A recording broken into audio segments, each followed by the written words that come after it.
Je ne suis pas venu appeler des justes, mais des pécheurs.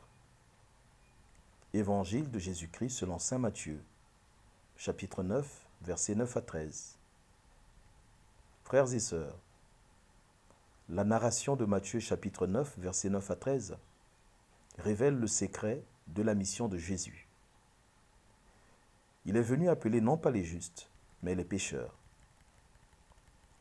Effectivement, il s'assoit à table avec les pécheurs, mange et converse avec eux sans a priori.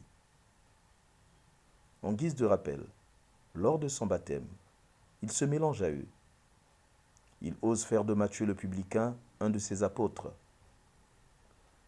Dans la maison de Simon le pharisien, il accueille les gestes d'affection d'une prostituée.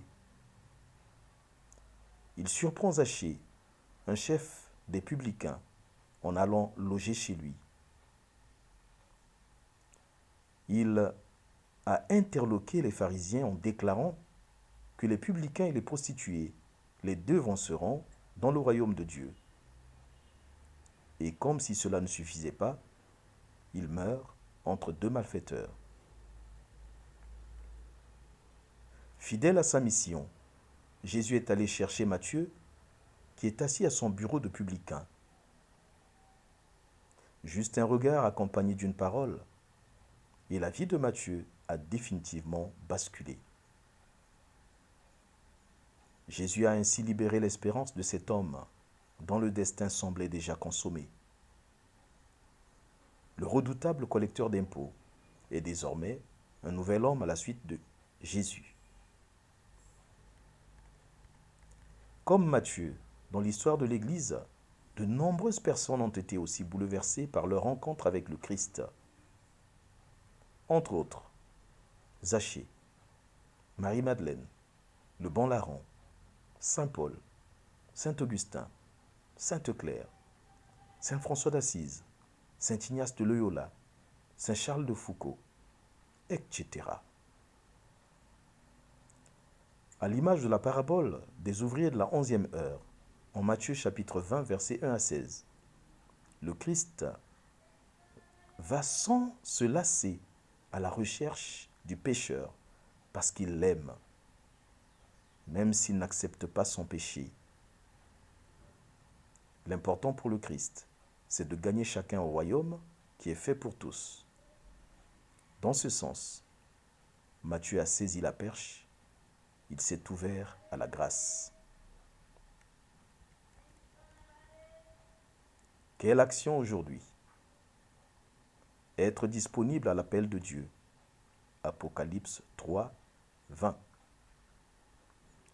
Détecter dans notre vie ce qui nous empêche de suivre le Christ. Prendre la décision et nous détacher effectivement de ce qui nous retient pour mieux servir le Seigneur. Ne pas juger. Matthieu chapitre 7, verset 1. Notre prière. Délivre-moi, Seigneur, de tout ce qui m'encombre, de mes convoitises et de mes complaisances, de mes vanités et de mes fausses richesses. Délivre-moi de la crasse du cœur, de l'envie, de l'ambition malsaine, de l'hypocrisie. Délivre-moi de la rancune et des arrière-pensées, de tout esprit de calcul et de concurrence. Délivre-moi de la colère et de l'agressivité, de l'orgueil et de la vanité. Délivre-moi des tentations de la violence, des tortures et des homicides.